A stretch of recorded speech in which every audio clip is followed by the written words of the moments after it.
in your guards as a half-man rebounder. You have to settle in this ball game if you're Baylor with we're sending 2 or 3 to the offensive glass, whatever it is, and those other 2 dudes got to be on a dead sprint. They can't be in no man's land, because if not, Kansas is going to be at the rim on you with 31 or 32 on the shot clock. That one just snuck out. And Gathers will grab a seat. Selden, as we showed you on Saturday, had a very strong game in the loss against Texas, and his scoring continues to climb. In conference plays, their second leading scorer. Missed them both.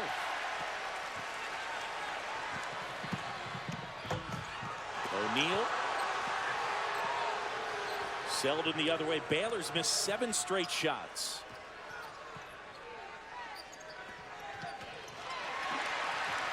Trailer couldn't handle the offering from Tariq Black.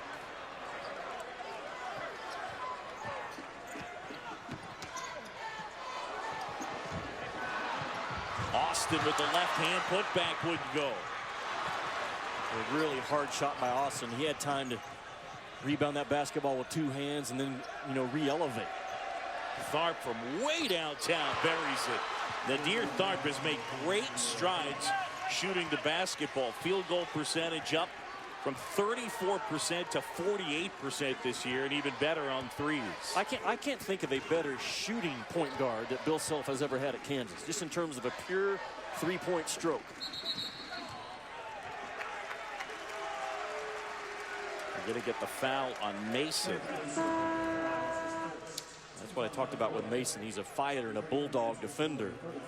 And Heslop's body's pretty strong as well, and Heslop did a good job of seeking the contact off the ball. We talk about that a lot when you have the basketball. Heslop's a smart kid in terms of fighting for his feet as a shooter. That's where it all gets set up.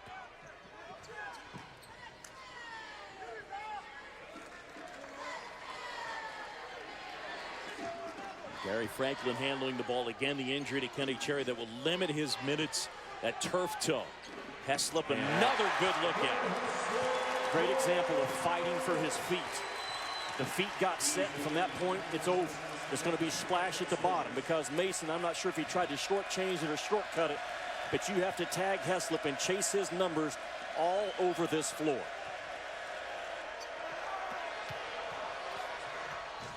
Black powers his way to the bucket, and it's Kansas by 3. How many shots has Kansas gotten right around the rim in this game?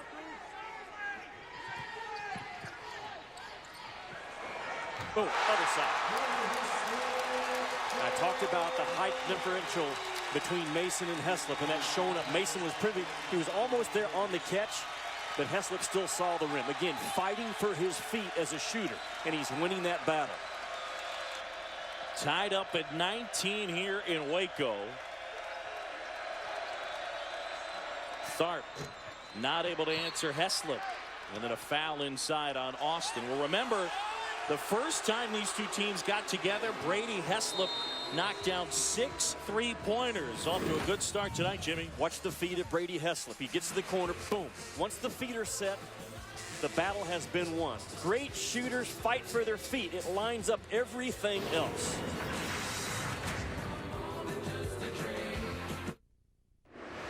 Steve West and Miles Simon in studio on ESPNU right now. Ole Miss and Kentucky Wildcats won their last 7 home meetings against the Rebels. Now it's Poythress doing big things. Yeah, whenever Poythress plays well, it can bodes well for the Wildcats. 1-point lead there. Meanwhile, on ESPN, Ohio State and Iowa, check out Amir Williams. Well, that's a scoring outburst. 21 points in the first half. Back to John and Jimmy. All right, coming up tomorrow, ESPNU all-day coverage of the 2014 National Signing Day. Best high school football players in the land. They will announce their commitments across the country. ESPNU National Signing Day tomorrow at 8 a.m. Inside Perry Ellis, able to put it home. Ellis with a good start to this one, 8 points. And Perry on the season averaging 13. He's their second leading scorer. On Kansas shoots a high percentage, about 60% on shots around the rim. And Baylor continues to give them shots around the rim. How about Mason contesting the lob effort with Jefferson giving up about 9-10 inches there. Shot clock at 7. Heslop fires. You got to step up. You cannot think I've got him covered. You have to step up and meet him on that ball screen. Yeah, it almost seemed Tarek Black was honoring that he might put it on the floor and try and go around him. That's fine. Let him do it. Let him do that. Don't let him beat you doing what he does best. What I'm talking about, Tarek Black, the ball screen's coming. You can see it. You're behind the play, Tarek Black. And this is a shooter. Step up. That's too much daylight. You have to step one step up and make him go around you because you know he can beat you shooting threes. Baylor team with a lot more fight and a lot more energy than last week. I was watching Miles Simon call the game here last week against West Virginia. He had a great replay of all 5 guys from Baylor standing and watching instead of playing with an urgency and an effort about him. He described him well. But at Oklahoma State and so far in this game, they have flipped the other switch. Heslop off the mark. He has scored the last 9 for Baylor. Embiid back in. Can't hit in that spot. And they go to the possession era. This time it belongs to Baylor.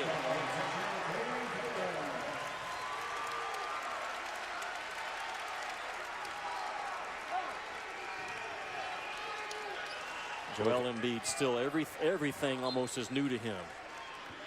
As a young guy, his first trek through major college basketball, continues to study the Hakeem Olajuwon films. I love visiting with this guy. He told me earlier today his favorite class is math. Loves numbers. I said that will come in handy because you're going to have a lot of money to count one of these days, young fella.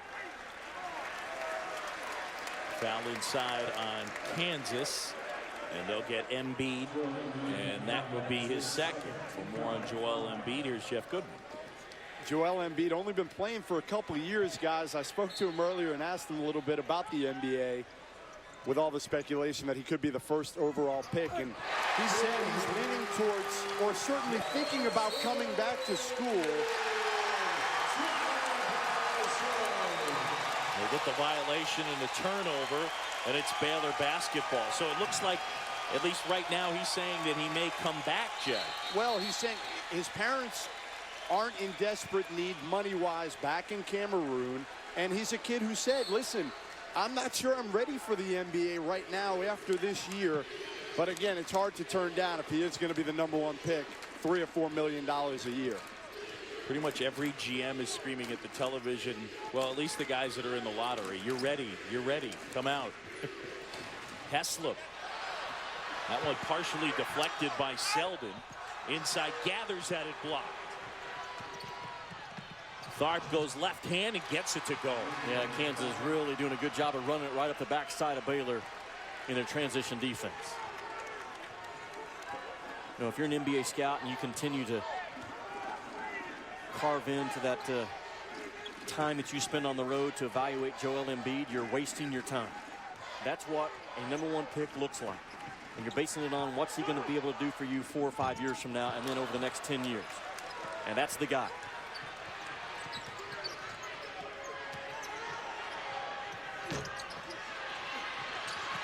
Fight for the loose ball. Heslop comes away with it. Bears up by 1 as we close into the 4-minute mark. That one deflected by Wiggins. Goes right at Franklin. No foul called. And a putback there by Tharp. See, that was an equal opportunity rebound for the other 8 guys on the floor. 2 guys were involved in the play, but there was 3 blue jerseys there to clean it up and not a white jersey in sight. And that's kind of reverting back to why Baylor started 1-6 in Big 12 play. A lack of urgency. Franklin finds Gathers, who's hammered, and he'll go to the line.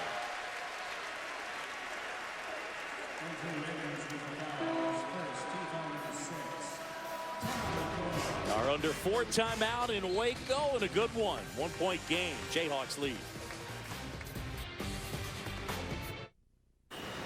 Steve Weisman here, coming up on the Land Rover halftime report. Iowa looking to stay within sight of a Big Ten title, but Aaron Kraft with 11 early. Let you know if that's enough for the Buckeyes so far. Plus, the #3 team in the country adding a McDonald's All-American. Miles Simon on what the addition of Chris Walker means for Florida. That's all coming up at the half. Now back to John and Jimmy. All right, Steve, thanks. Back here in Waco, and Baylor within a point. All right, now check this out. Scott Drew getting Gary Franklin's attention. Watch what happens. He turns around. What did you say, Coach? Boom. And Andrew Wiggins says, thank you very much, and goes down and misses the layup, but Kansas cleans it up. That turnover is on Scott Drew. And it's really there's really three parts to the play, but Scott Drew can't stop his point guard in the first half and have him look back for a play call. You got to communicate that a lot quicker. Secondly, Franklin, if that does happen, when he stops to look back, he's got to cover up the basketball and protect it. Thirdly, Wiggins was very alert to see that it's there for the taking. So there's three parts of that play, but ultimately it goes back to Scott Drew not communicating early. Got to make it quick. And Wiggins, by the way, for all the talk about him offensively, he's an excellent defensive player. Here's Tharp, flips it up and in. What a cut by Nadir Tharp. You talk about cutting and hooking and looking and showing your hands on the cut, all the things you teach. Tharp just did as a scoring point guard inside that zone. He's got 11, Nadir Tharp.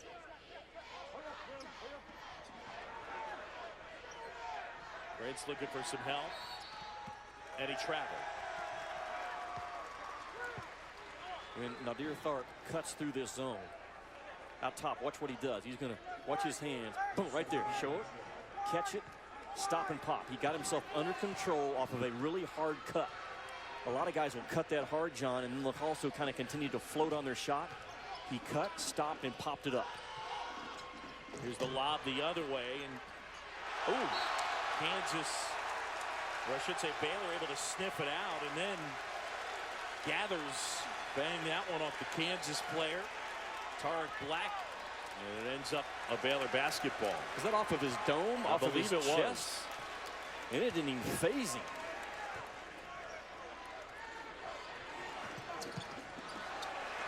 That one off of Wiggins out of bounds. It stays Baylor basketball. Watch the save here. Right shoulder, maybe. No, got him right off the his face. Black just turns the other end. No expression. Tough guy. Too much space. Heslop with a really good look at it. Selden, Ellis up ahead. John, 10 for Perry Ellis. Where is Gary Franklin when Heslop rises up to shoot? He's watching the action instead of on a dead sprint to half court and then read what happens from there.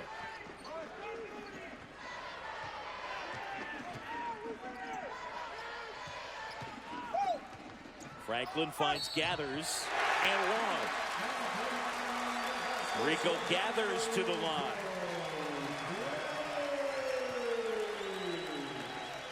I mean, that body on this guy, able to absorb the contact. Gathers, he goes 6'8", 270. Native of Louisiana and a second cousin of the late Hank Gathers. I look at him like I look at Brady Heslop. Anytime Gathers is not on the floor, it's advantage the other team because of how you just described him. He's 6'8", 270. He's got a mean streak and only shoots a little over 40% from the field, but he puts pressure on you at the rim. He's a tough guy that will fight for deep post touches. No one else on this Baylor team will do it consistently. Brandon Green in the game. He's got the basketball. Now gives off Tharp. See if Kansas can get Wiggins going. Wiggins missing there. Out of bounds. And it'll be Baylor basketball. Scott Drew one of the offensive foul as he ran over Torian Prince.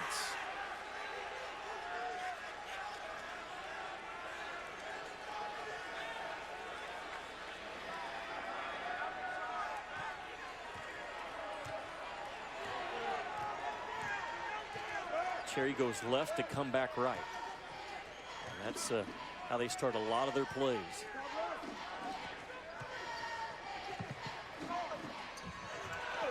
Gathers on the move, wouldn't go. Green stepped to the baseline. 1:25 to go here in the first half, and it's Kansas by a deuce. Well, you would think about subbing Heslop, wouldn't you? For an out-of-bounds play right now, the way he shot that ball.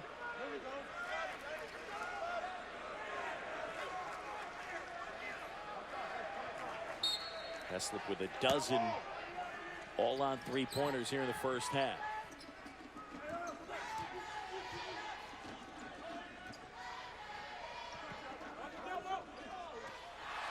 Wiggins with a steal. Lost the handle for a quick second.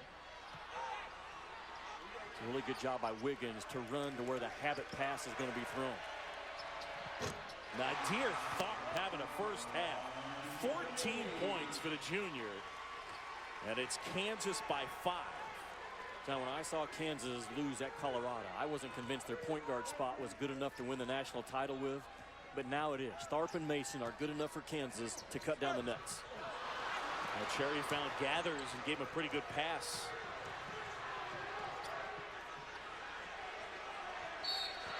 And then they get the foul on Prince.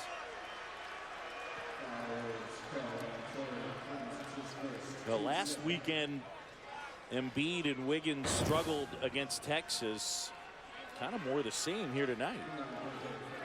Exactly more the same tonight. They were more productive against Texas to this point. You know, we expect Wiggins to be a lot closer to a finished product than he's even capable of being. And like Jeff talked about, Embiid's only been playing basketball since he was 16 years old. So because of that, Bill Self's going to have to maneuver through this league maybe 2-3 games at a time with those guys not putting up points.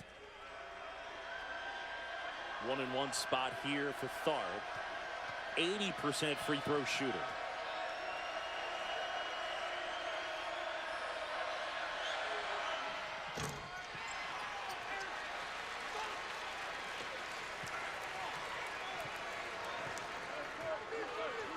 As good as Baylor, offensive rebound percentage, the best in the league at 42%. Get it up with about 5 seconds to go, enough to give you a chance to get one back, but don't let Kansas get the last shot of this half. It would be a deal breaker if that happens. Let's see if they can get Heslop free somewhere.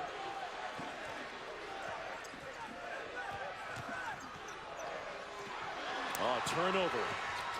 Now Wiggins from half court. Got it! A deal breaker. How's that for your first points of the half? Just what I said Baylor could not afford to do. You turn that thing over, and you allow Kansas to get the last shot of the half. Yeah, it's not a great shot, but you know what? It is for Andrew Wiggins. Remember this at the end of the ball game. Baylor does not close out the first half, and Kansas says thank you very much. Let's go over to Jeff Goodman. Bill, Andrew Wiggins struggled in that first half, but he hits that final shot. You think that'll get him going in the second? We should have run that play for him earlier, I guess. I hope so. You know, he's playing well defensively. We're actually guarding well. We just couldn't guard Brady, but we're being pretty competitive and doing a good job on the boards right now. How important is the play of Nadir Tharp for your team? Oh, it's imperative that he plays well, and everyone needs to play well, though. But certainly the way Baylor kind of distorts their zone, it'll be a different guy, each and every night because they can take somebody away. Thanks, Bill. 35-27 at the break as Bill Self's Jayhawks finish on a 10-2 run thanks to this three. Land Rover halftime report, Steve Weissman and Miles Simon in studio. All right, John, this is the Land Rover halftime report. What a way to finish that half for Andrew Wiggins. Meanwhile, over on ESPN, we've got 17th ranked Iowa putting its 30-game home winning streak against unranked opponents on the line against Ohio State. Aaron Kraft, crafty throughout. Yeah, Kraft really showing that he can score the basketball, picking up where he left off in the Wisconsin game. There's the defense as well. One of the best on-ball defenders up ahead to Sam Thompson.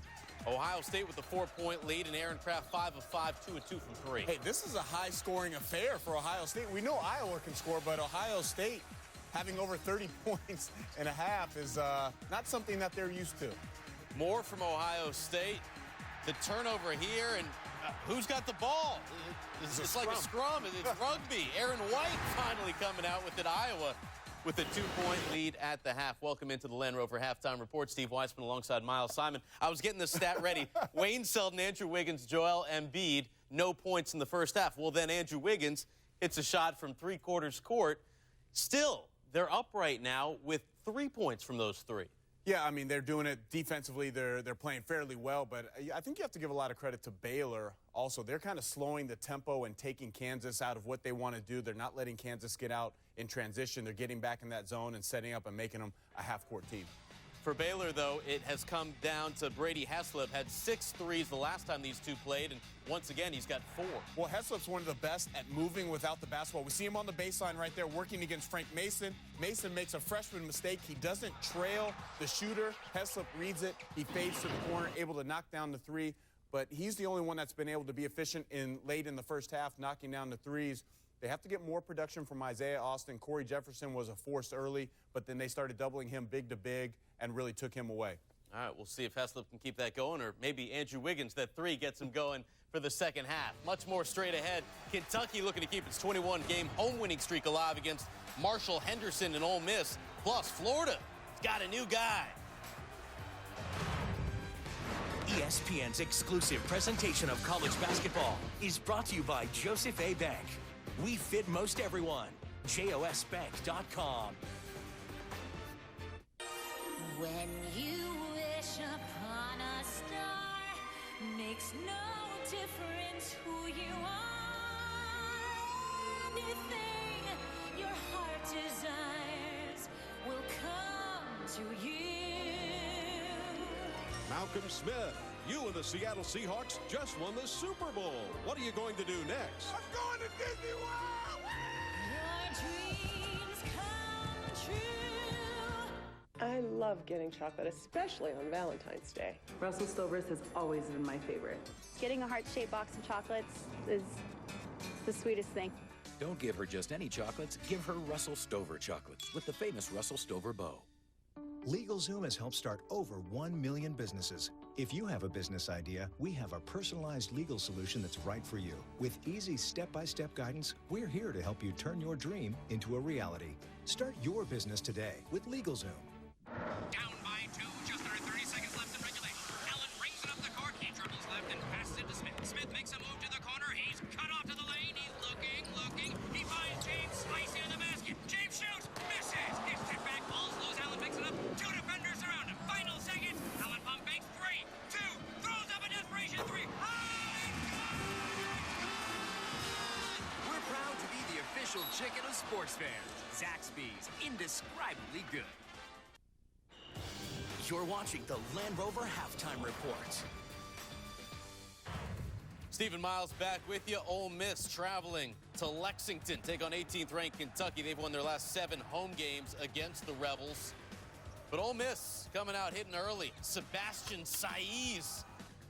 Let's take another look at that, Miles. Beautiful drive and dish. Ole Miss came out just attacking early, mixing up their defenses, but Alex Poitras with the answer on the other end. Marshall Henderson coming off his first back-to-back games with 20 or more points this season. When he gets going, Ole Miss is hard to stop.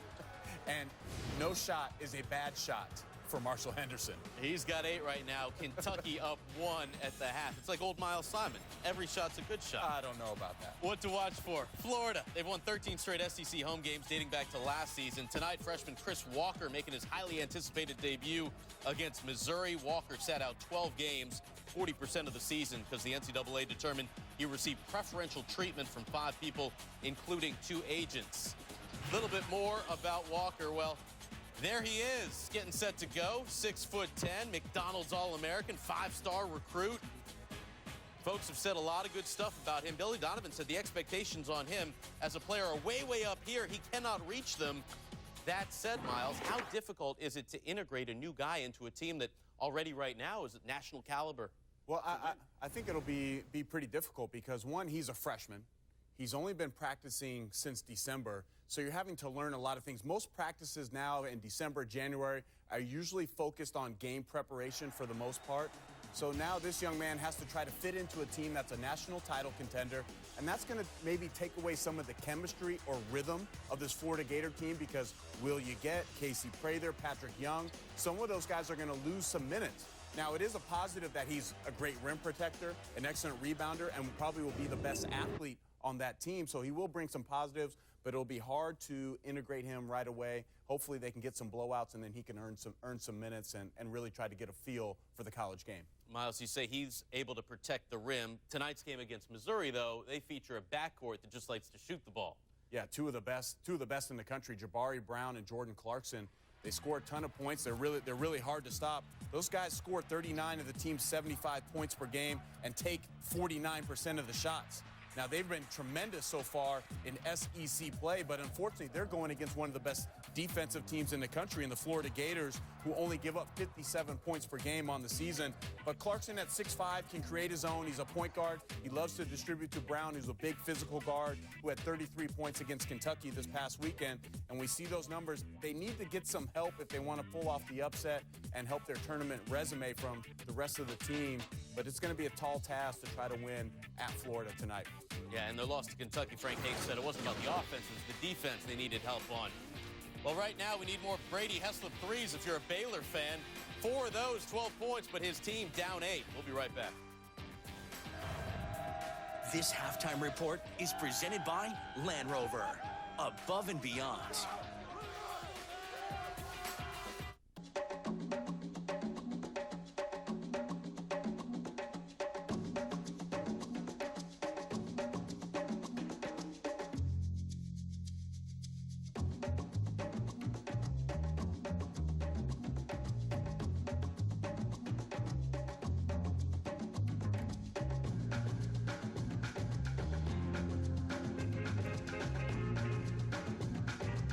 Land Rover, above and beyond. Thank you. Happy Valentine's Day. I love you. Thank you. You're welcome. Share the love with delicious heart-shaped donuts from Dunkin'. Try the new cookie dough donut today. America runs on Dunkin'. 4th down, Coach. What do we do? I'll tell you what we do. I want you to go on the field. Look for anything with an O. We will win this for Mother Russia! Coach, eat a Snickers. Why is that, Chief? You get a little loopy when you're hungry. Better. Now let's go for You're not you when you're hungry. Snickers satisfies. This halftime report is presented by Land Rover. Above and beyond. Now, tomorrow is National Signing Day for football. Here's a look at how Kansas and Baylor are doing on that front. Kansas, 4 4-star commits, most they've had since the ESPN rankings began in 2006. And Baylor loading up on offensive weapons. 3 wideouts ranked in the ESPN 300. Of course, we've got you covered all day long. 11 hours on ESPNU, 13 live announcements, 12 school sites. Tom Luganville and the gang will break it all down for you. Well, how about Andrew Wiggins? Didn't have a point all throughout the first half. Then he did this. That's why he's our freshman focus. Kansas up 8. Second half, straight ahead. Valentine's Day, you gotta bring home chocolates on Valentine's Day. You have to give her chocolates. No chocolate, big trouble. It's Valentine's Day, you've got to give him chocolate. Don't give her just any chocolates. Give her Russell Stover chocolates with the famous Russell Stover bow. Start engine. Accelerate. Shift. Shift. And shift again. Through all 8 speeds of a transmission connected to more standard horsepower than its German competitors. And that is the moment that driving the Lexus GS will shift your perception. This is the pursuit of perfection.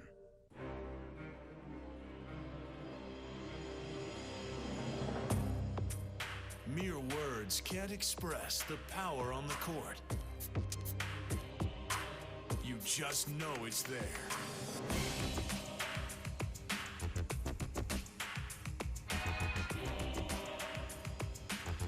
Ten schools, 1 goal. A true champion.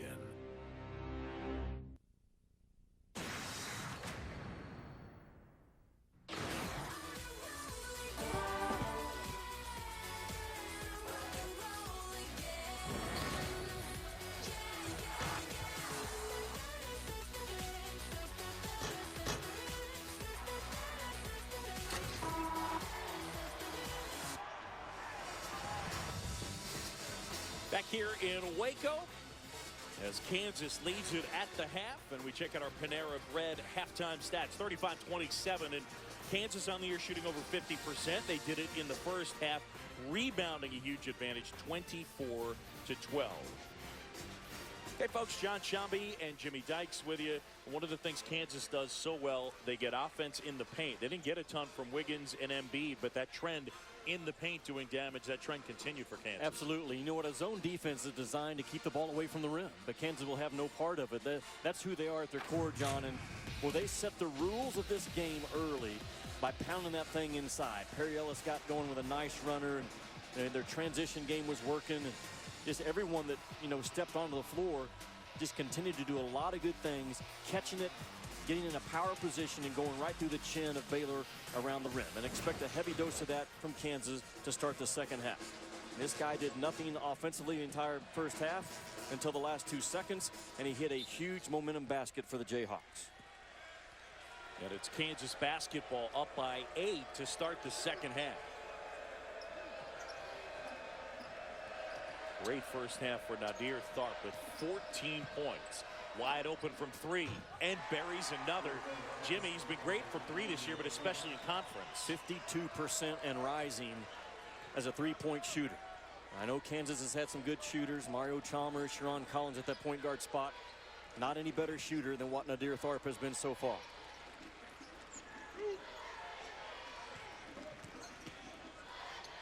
Austin inside. O'Neal the rebound, but couldn't finish. Austin is a unique guy. For a 7'1" kid, he doesn't like to score over you. He has to get his shoulders around you and on the side of you. Yeah, they're going to say interference. So Embiid costing Kansas, or at least it looked like he cost Kansas a bucket in that spot. You know, Baylor's first shot, John, is not good enough to win this game. And Kansas is putting a knot on their head right now, rebounding. Remember, Baylor came in getting 42% of their misses on the year. In the first half, they got 15% of their misses. Kansas dominating on the boards.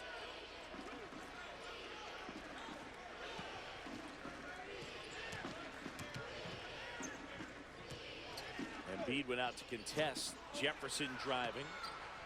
And eventually Embiid the board.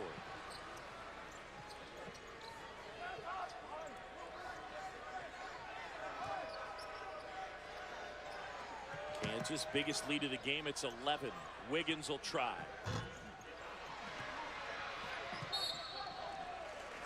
Jeff Goodman, you get a chance to catch up with Scott True. What do you have to say at the break? I did. He said they're going to change their defense a little bit, obviously, to try to limit Nadir Tharp's effectiveness. Instead of going under the ball screens, they're going to go over him to make it tougher for him to take those three-point shots. Well, Baylor's got to figure out a solution on the offensive end. They missed their last 6 field goals.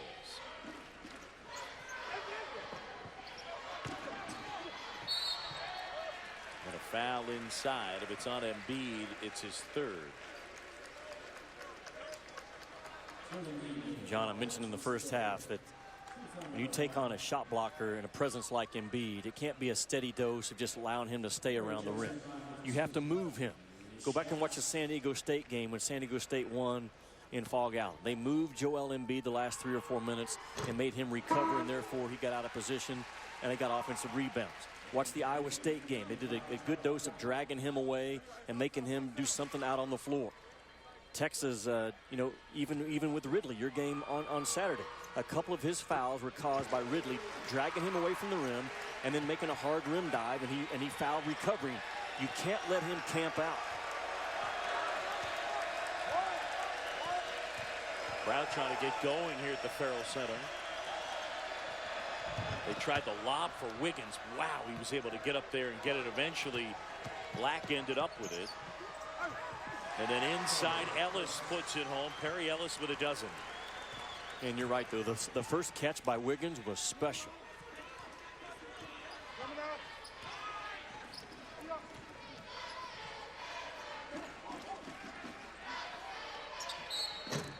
And Jefferson is fouled on the jump shot by Tarek Black.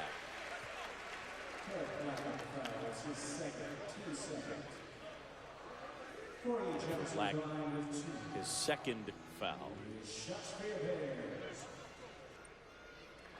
Jimmy, Baylor at the offensive end shooting 36%. You saw the win on Saturday, despite the fact that their point guard didn't play. It would seem that long term, Kenny Cherry not playing a lot is going to be a real detriment to their offense. Yeah, it is. You know, so now there's a ton of pressure on Heslop in this ball game to get free. You know, Bill himself talked about how they're going to defend him in the second half. Can Baylor score the ball around the rim? If they can, they can fight their way back in. If they can't, Kansas is going to continue to extend this lead. And now would be a time to do it with Embiid on the bench. Ellis inside. And they get a foul on Isaiah Austin. Nope, beg your pardon. That one on O'Neal. John, this is my week to tour the Big 12 in Stillwater on Saturday and here tonight and at Norman this coming Saturday, Baylor at Oklahoma. It's good to have you here in the Big 12. What I like about this league has offensive personality. When you look at Iowa State and how they play, Oklahoma State, how they play, Oklahoma. Kansas has personality, how they pound you inside. O'Neal gets a good look at it and buries it. 6-point game.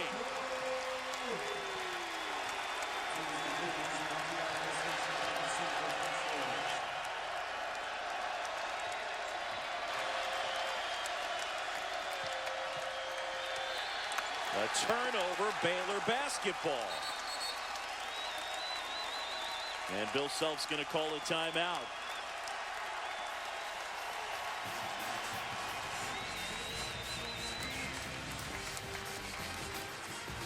UConn, Cincinnati, and Oregon, Arizona, Thursday on ESPN. There is a merger in the works right now. Something you're working on? There is something that possibly in the near future might be called the chili cheese pretzel dog. There is one. I won't confirm it. I might deny it, but I won't confirm it. Get in on the merger. Chili cheese joins the pretzel dog lineup. This is how you Sonic.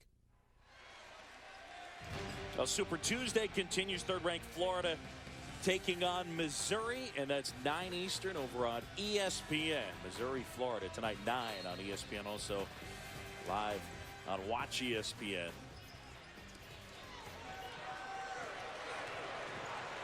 Heslop. Brady Heslop in this one with 4 3-pointers. He's been the guy knocking down the outside shots. Baylor, a little bit like Kansas, when things are going well, they get it in close. Well, they're a little bit like everybody else across the country. That's the formula for how you have winning basketball. You score at the free throw stripe, you score at the rim, and then you take wide open threes. And if you get that out of balance, it's hard to win hard games. Only 10 points in the paint tonight for the Bears. And Selden the other way, able to put it home. John, think about this. Kansas in first place in the league, right? Coming in tonight, they've taken 198 free throws and 129 threes. Baylor has that backwards. They've taken more threes than free throws. You know, the clock has not been running. And I mean, it's been for a bit now. Yeah, they're going to need to look at video, but the clock was not running during that entire possession.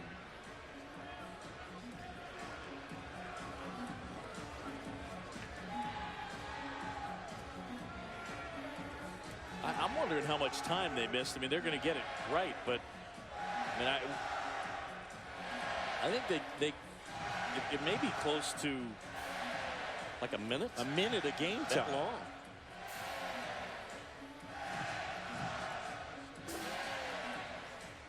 So Mark Whitehead over there along with Tom Eads as they get things straightened out. 8-point game here in Waco.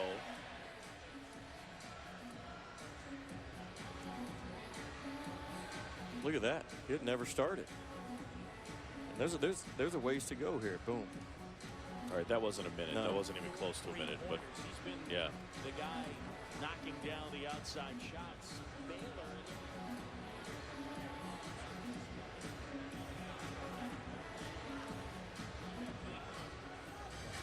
Yeah, it may not have even been going prior to that. You did see on that replay, though, although we're talking about the clock.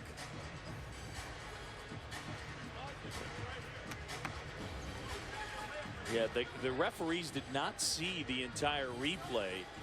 So Tom Eads is over there being told, and Mark Whitehead doesn't know it yet, but they need to look again. They got to watch it the whole thing just to see how much time. I'll watch ESPN.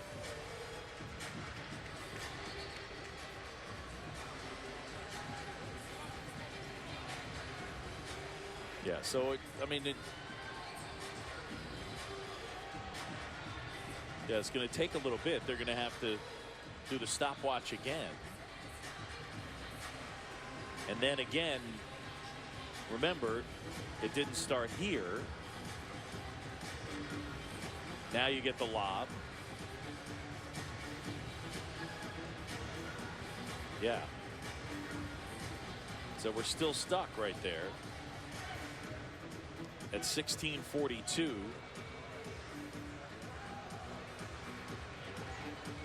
Maybe it was close to.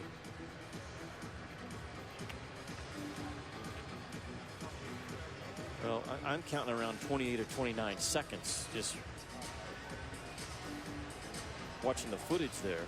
They'll have a stopwatch they can put on it at the official scores table. A backup timing device is part of the requirements for that table over there.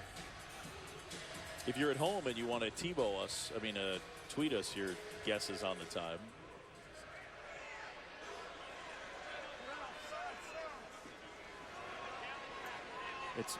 So they're going to say 16:05. So it ended up being, I think we're at 16:42. It'll be 37 seconds. That's without a calculator.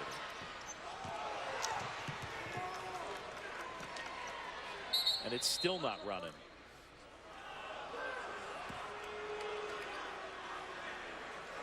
Either the clock's broke or the operator's broke. Yeah. It's one of the two. Mm-hmm. So now Mark Whitehead and Tom Eads back over to the table.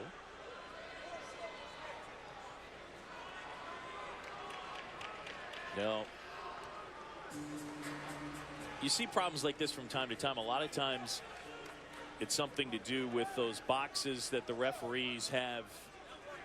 Yeah, and that's what it is. Mark Whitehead just told us, if you see those little things that look like beepers on the referees' belts, they actually stop the clock as soon as the whistle blows. And right now, those devices are not working. Feed inside. That works. Corey Jefferson. And John, that's what I'm talking about. When Embiid's not on the floor, Baylor has a chance now to cut into this lead. They can just throw the top, which is a much smaller Kansas defense.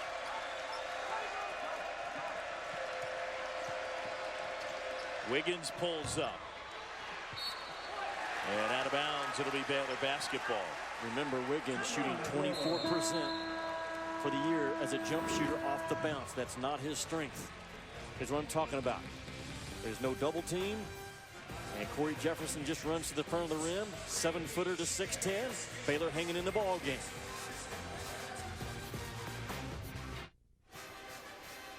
Kansas by 6. John Shambi, Jimmy Dykes. All right, Jimmy, let's talk about putting on those glasses. What are you seeing? Well, here's what I see. I'm waiting on Marcus Smart to become the most competitive dude in college basketball like he was last year. He has to do that for Oklahoma State. I salute Travis Baylor, the new career three-point shooter in all of college basketball. I believe in the Florida Gators are good enough to win the whole thing, and I'd be surprised if Wichita State gets beat. This is their toughest week coming up right now at Indiana State and at Northern Iowa. I will be surprised if they go down. They will be unbeaten at the end of regular season.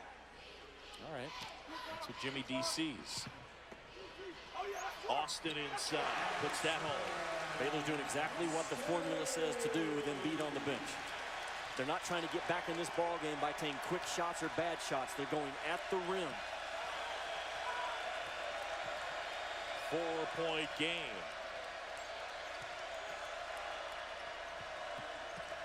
Wiggins right at Austin and draws the foul. You know, I talked about that device, the belt pack that they wear, the referees. They actually, Mark Whitehead and company took them off. Now, again, it's a device that syncs up with the clock, that when the whistle blows, clock stops. But it was not working, so they take him off. They're going to do the clock manually.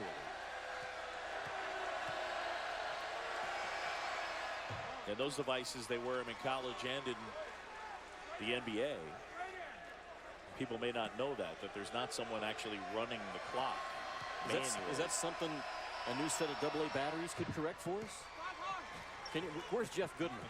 We'll get Jeff to get on that at the next timeout. Yeah. Hey, did you guys make sure you had a fresh set of batteries in there? I'm thinking they got that. That would be my first common sense thought, though. Right. And possession arrow, it belongs to Kansas. As Austin and Black wrestle for it. John, we have to remember Baylor is a desperate team. I said it Saturday. Desperate teams in February are dangerous teams. They're not going to let go of the rope easily. They know their season hangs possibly tonight, and can they win at Oklahoma on Saturday? Well, give the piece of information that you led with in our broadcast. Sub 500 in this league. Trying to get at large. Well, here's the deal. Over the last 5 years, we've only had 5 teams earn an at-large bid that finished below 500 in their league. That's the pressure that Baylor faces them right now. Can it be done? Yes.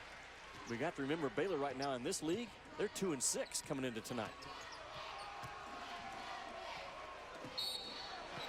Yeah, to travel as Austin turns it over. I mean, it's one thing to be below 500 and get an at-large, but you lose tonight, you're 2-7. It's going to take a furious finish in order to even get near 500. And now Embiid comes back on the court with 3 fouls. And what will Scott Drew kind of try to do to him the next time that Baylor has the basketball?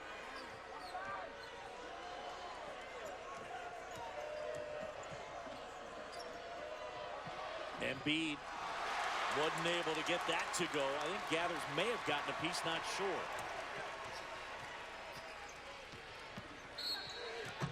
And Franklin fouled on the floor. You know, Jimmy, we talk about Wiggins and Embiid being quiet. It's also worth noting that another guy who's supplied a lot of scoring for them, especially in conference play, has been quiet tonight. And that is Wayne Selden. He's got 2 points. Wiggins blocks that one from behind. Now up ahead to Wiggins. At Austin, flies in and he's fouled. Well, that's a great example, the best one in this ball game of who this kid really is. Again, he's shooting 70% on the year in transition. And he gets an average of 4.1 points per transition play, and he gets rewarded a free throw 32% of the time in transition. He can get from 20 feet to the rim on 2 steps as quick as anybody we have in the college game for a guy 6'8". 3 fouls on Austin. And Wiggins 1 for 8 in this one. He was 2 for 12 on Saturday.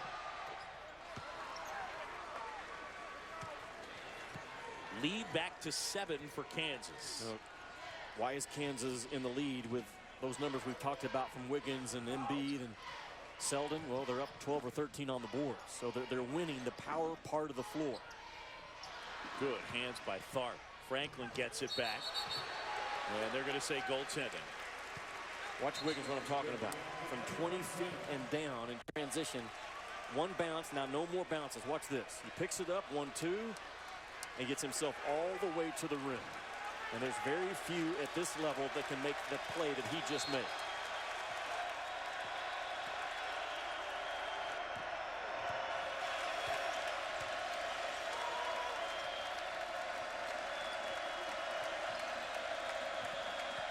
Wiggins feeds Embiid.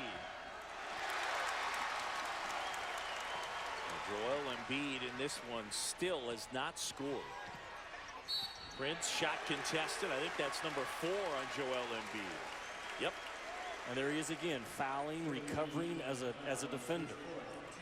Got him on the move a little bit. He has not had the discipline so far in his freshman year as a recovering defender to not foul. Great recovery speed and length, but the discipline now is the next step.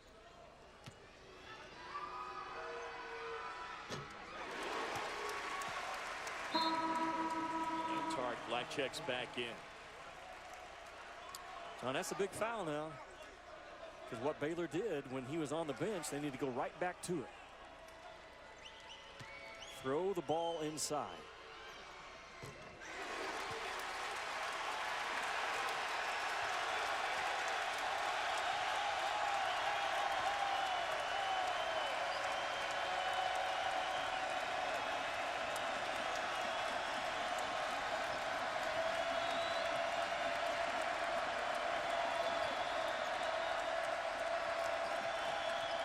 Selden was calling for it in the corner.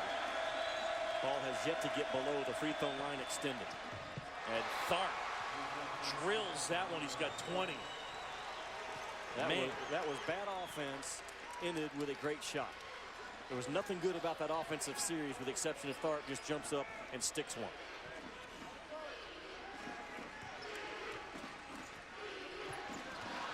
Wiggins gathers, gets the block, but he also got the body. And Wiggins back to the line. A really good give up with the basketball by Nadir Tharp in transition. And the play before, again, the ball never got below the free throw line extended. The zone was never flattened out. And Nadir Tharp just had to jump up and take a shot clock pressured jump shot.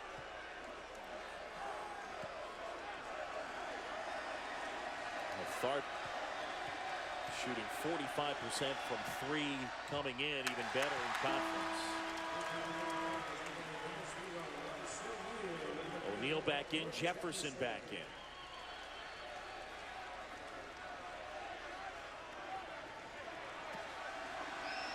Kansas is a team that gets to the line a ton. They've shot only 11 free throws in this game, 6 out of 11 from the stripe. Average getting to the line just about 27 times per game. And that leads the conference. Heslop stuck his head underneath the rim, and that's a sure sign that he's coming out one side or the other.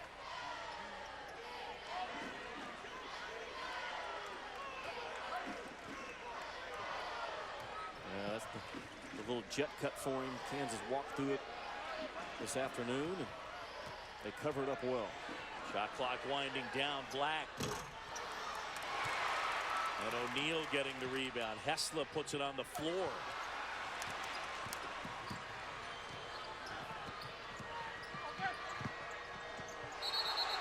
And he stepped on the baseline. Turnover, Kansas. 7-point game here in Waco on Super Tuesday, and the home team desperately needing a win.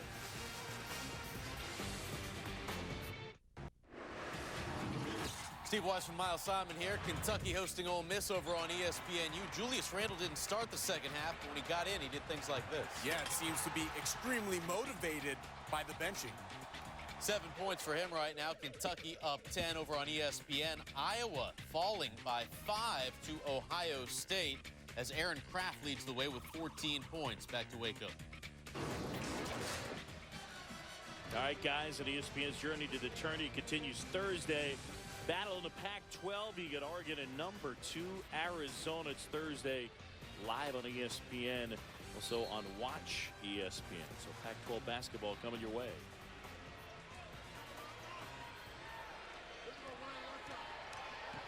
And that one on Thursday, part of our journey to the tourney. Right here on Super Tuesday, it's Kansas leading Baylor by 7. John Shambi, Jimmy Dykes, and Jeff Goodman here in Waco. There's Tariq Black. Corrals a defensive rebound. What a good job by Black to blow up the hip of Rico Gathers when that ball was on the rim. It's been a tough night for Wiggins. 1 out of 9.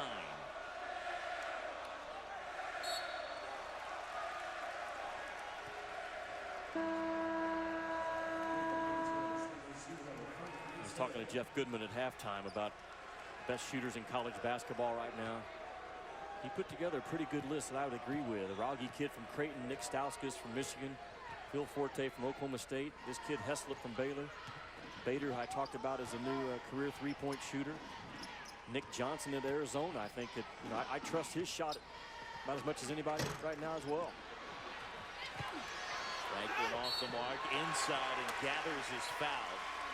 And Gathers will go to the line and get a chance to chip away at that Kansas lead. Jeff Goodman, by the way, wants to add one more to his list. What do you got?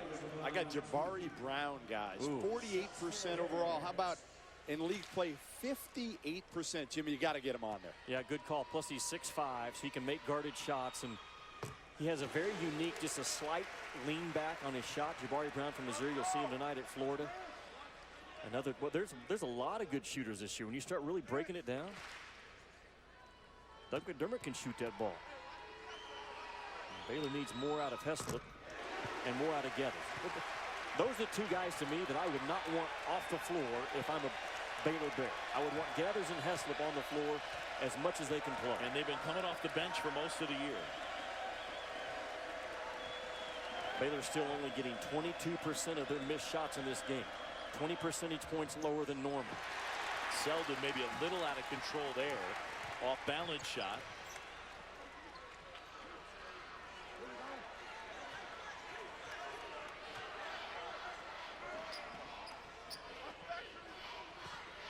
Ten to go in this one as Jefferson draws the foul. Was looking for the and one opportunity. Normally that's a play they run for Brady Heslop to send him inside to be a size screener, a mismatch, so you can't switch it. That time I believe it was Franklin who ran inside to get Jefferson posted up on the block.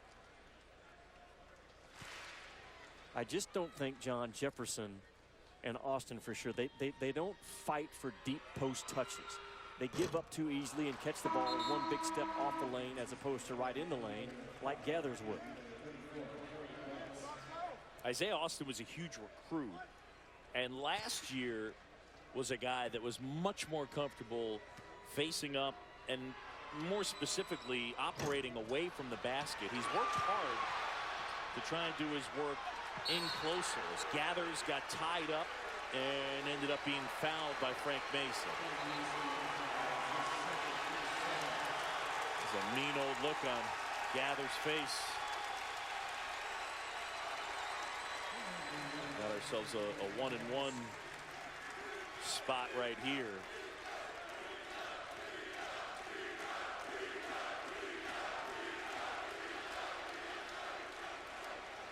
Gathers 57%.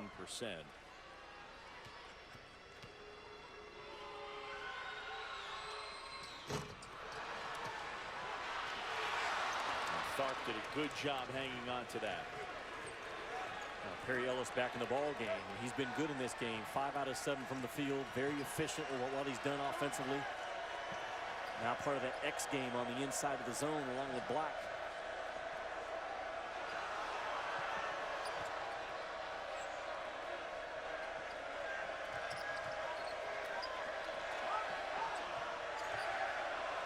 Wiggins steps back, drills a three.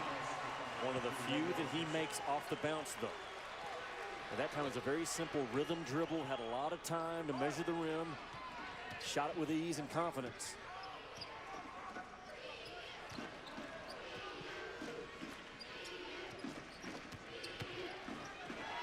Gathers inside, contested, no calls, he went down.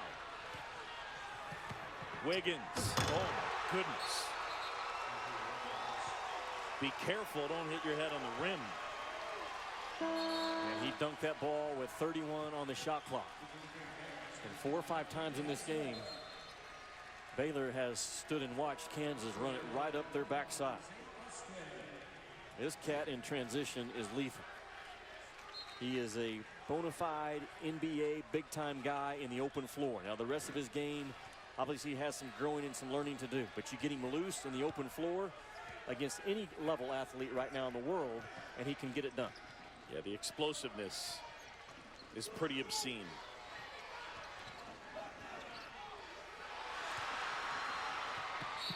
And Mason is fouled by Cherry.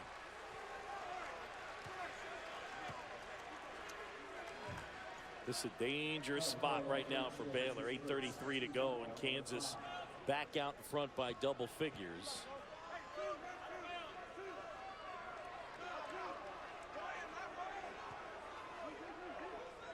It was the 5th team foul on Baylor. 17 fouls on Kansas. So out of bounds.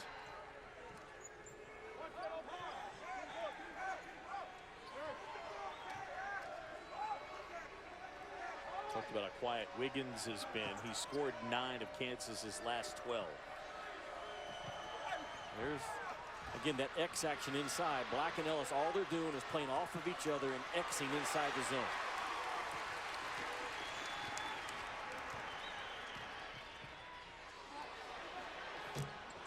Austin, a rare 3 and inside a foul.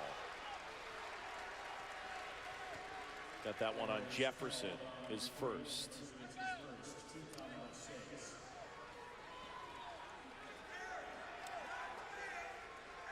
John, I go back to it. The number of three-point shots that Baylor has taken is more than the number of free throw attempts they've taken in Big 12 play. And that cannot be the case. That number is holding true tonight. They've taken more threes than free throws. That tells you they settle too much for the perimeter game instead of being determined to pound that thing inside and get power points. Still more hoops for you here on Super Tuesday over on ESPN. Coming up at 9 Eastern, it'll be Missouri and number 3 Florida. That's tonight at 9. You can also check it out on Watch ESPN.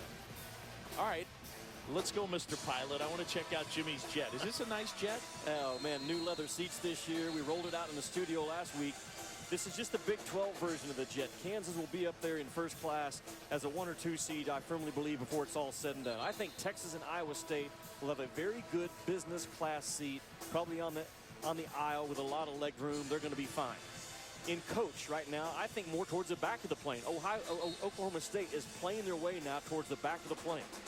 But they would be in the field along with Kansas State and Oklahoma. Baylor's on standby. A win tonight, I would be tempted to slide them to the very back row of the plane. Not a good seat, but they'd be on. But then if they lose the next game, I'd slide them right back off. That's how poorly they have played up to this point. But at least they're at the airport, they're through security, and they have a chance right now with 8 minutes to go to do more damage. Well, let's not kid ourselves. We travel a lot. No one wants to be on standby. Oh, my goodness. What a pass. I'm talking about the pass that Tharp threw. You have to be a very good shooter to throw a pass that far with that much accuracy. That was a rainbow, and Wiggins, who can jump out of the gym, was able to handle it. Big 3 there, Kenny Cherry. Bad shooters can't make that pass that Tharp just made. And Bill Self knows it, so he gets his best shooter, Tharp, 30 feet away to throw it.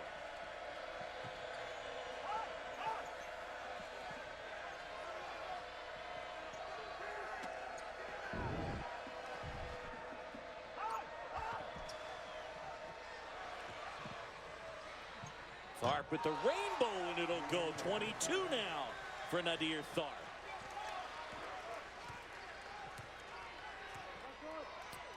He has really played well. He's talked, he's been vocal.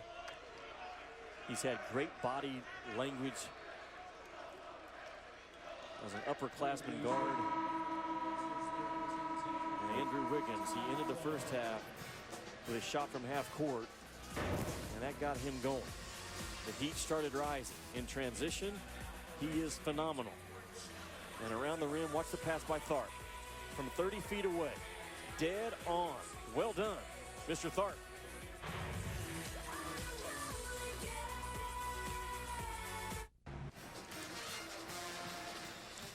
Back in Waco on Super Tuesday, and number 8 Kansas on top of Baylor, and a large part of the reason, Nadir Tharp. Well, he's been outstanding. 4 assists, 2 turnovers, 22 points.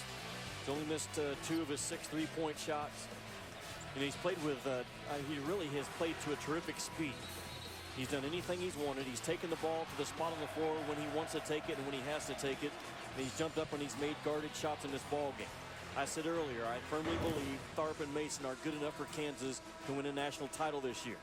Now, I don't think either one of them, I know neither one of them are in the same class with Tyler Ennis from Syracuse, Fred VanVleet from Wichita, Scotty Wilbekin from Florida. To me, those 3 guys jump out at me in terms of a lead guard that can lead a team to a national title.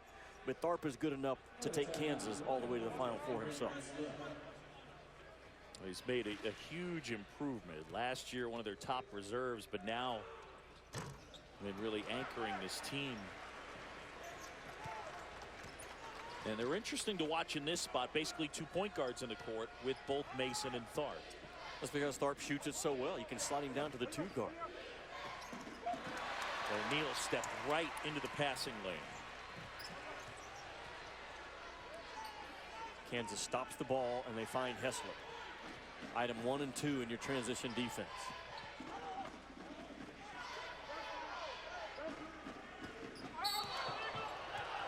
And inside, a foul on Baylor to get it on O'Neal. Baylor was almost setting moving screens in the first half to free up Heslop, and that one was a no-brainer. You know, O'Neal just leveled Mason as Mason was caboosing the shooter. I'm sorry, he was what? Caboosing the shooter. Okay. Like the caboose on a train, you're saying. Stay attached. All over the track, just running his tracks. You say that as a guy that's never been caboosed as a shooter. I'm just, look, we haven't, you know, it's been a little while, and every once I need a just sort of a. I haven't seen you since Mao. That's what I mean. Yeah. I need a Jimmy Dykes refresher draw course. You back in. Yeah. Draw you back in. Mason inside, lost the handle, and Heslop comes away with it.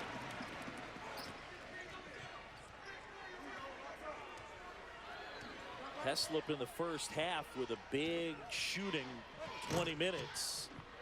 That one in and out.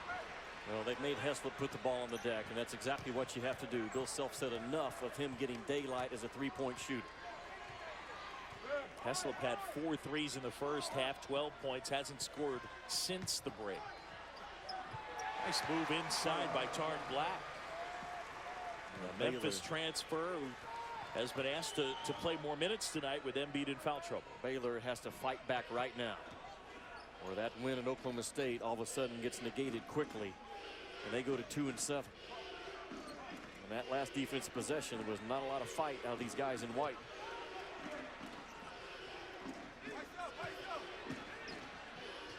Austin spinning, draws the foul, and he'll shoot 2. So under 5 to go, a 13-point game.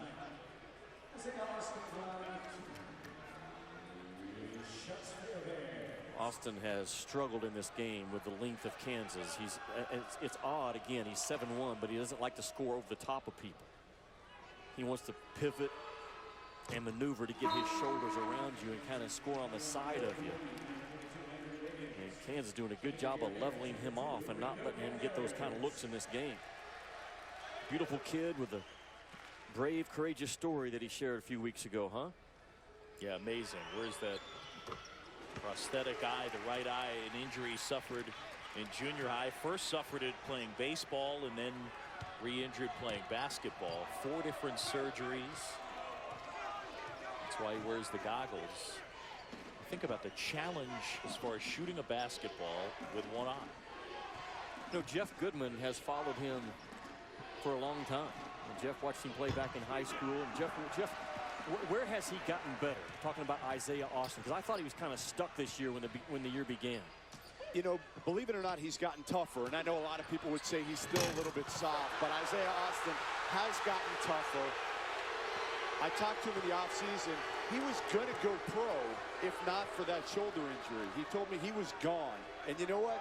He probably needs to stay at least another year. He's not ready for the NBA. That shoulder injury you alluded to, off-season surgery on his labrum. Things a little sloppy at the moment. Scott Drew's team down by 11, and there's under 4 to go. And to follow up Jeff's point, you know what? There's absolutely nothing wrong with not being ready yet for the NBA. Doesn't matter if Embiid feels that in his heart that he's not ready yet, or Isaiah Austin or whoever you want to throw in there. It's okay. It's okay. Humble guys make better decisions than prideful guys. In basketball and in life.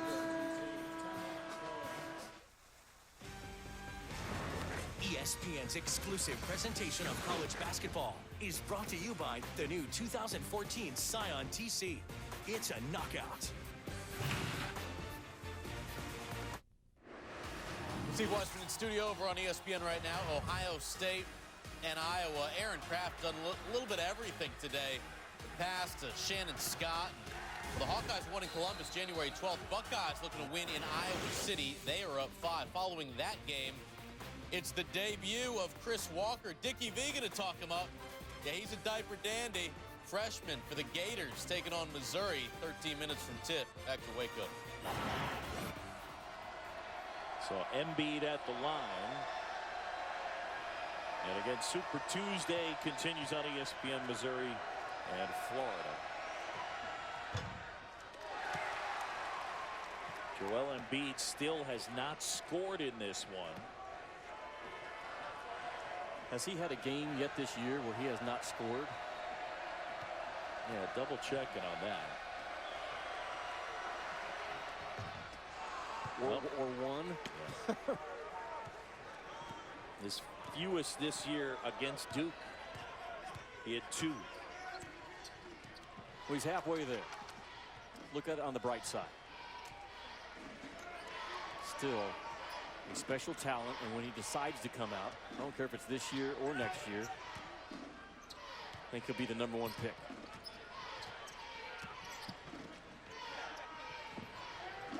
Prince now. Oh, that was halfway down. Gathers flying in.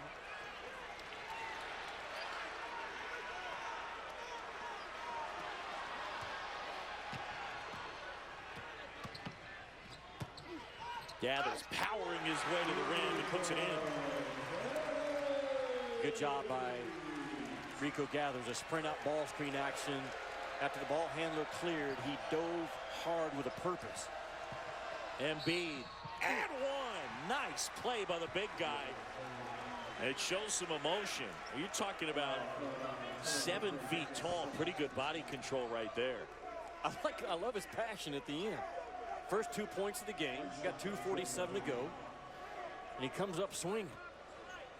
You're right, a 7'1" guy with agility to concentrate, keep his chin locked in on the rim. And told me he's a 23-hour plane ride from Cameroon when he came to the United States for the first time. Was not in first class. Exit row aisle. Ouch. 7 feet tall. Long time to sit, isn't it? Yeah.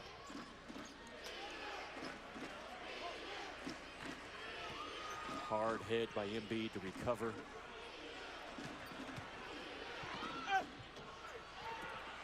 Big rebound by Ellis.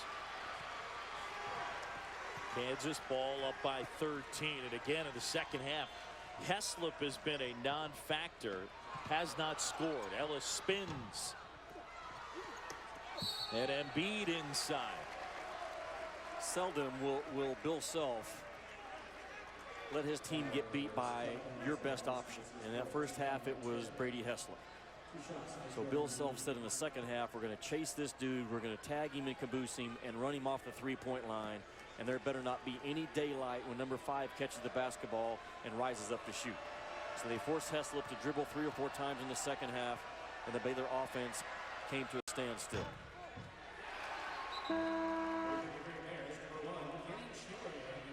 Now, Jimmy, it's a 13-point game, 2:10 to go.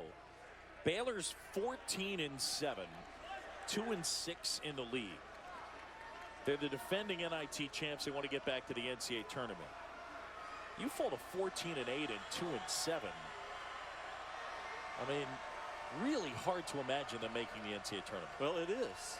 And I thought it was very interesting that our ESPN research staff did a great job this morning when I reached out to them. How many teams the last 5 years have earned an at-large bid by finishing below 500 in conference play? And the answer was 5.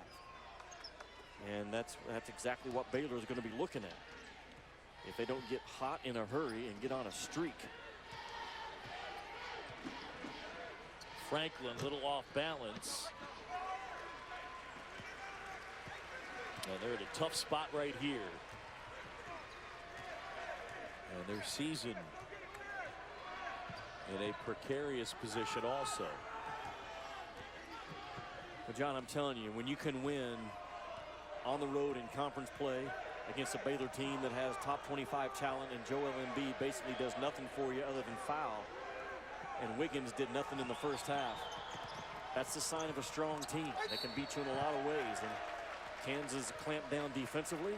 And this team going forward will continue to get better. Bill Self's teams always get better during the month of February and March, especially on the defensive end of the floor.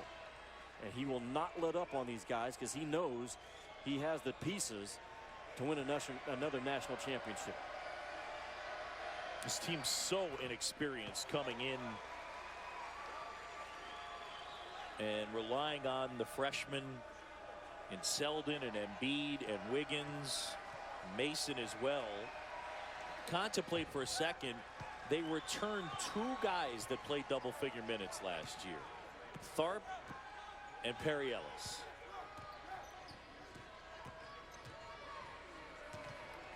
Austin tries another 3. He's got a good touch, tracks down the rebound. It's almost like we come to expect it from Bill Self. But here's a guy that replaces all 5 starters, correct? And he has the number 8 team in the country that I think is going to win their 10th Big 12 title in a row and be a threat to win the whole thing. And his name never yet pops up as a potential national coach of the year because we've come to expect it of him. Who's done a better job from the end of last year to where we are now, considering what they lost and what the product that he's put on the floor and the number 1 RPI, the number 1 strength of schedule so far in the country. Well, they've gone out of conference to play tough teams, and in conference, this is the Big 12 by RPI, the toughest league in the land.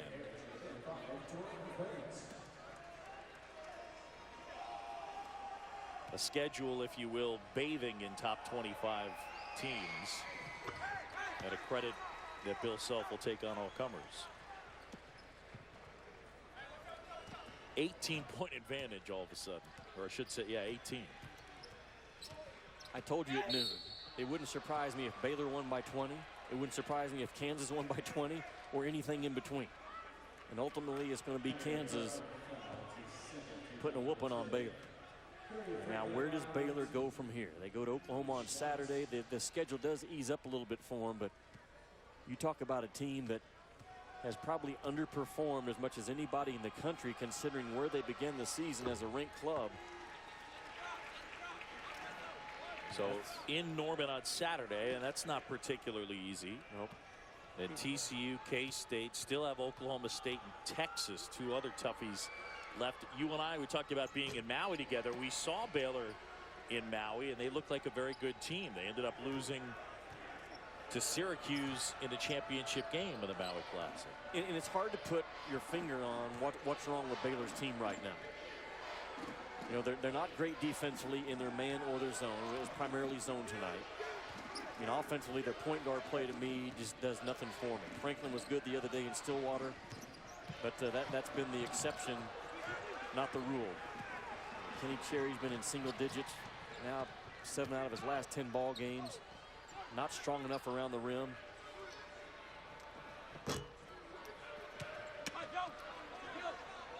And now their 4th straight home loss, right, for Baylor? They have lost 4 in a row here at the Farrell Center. Kansas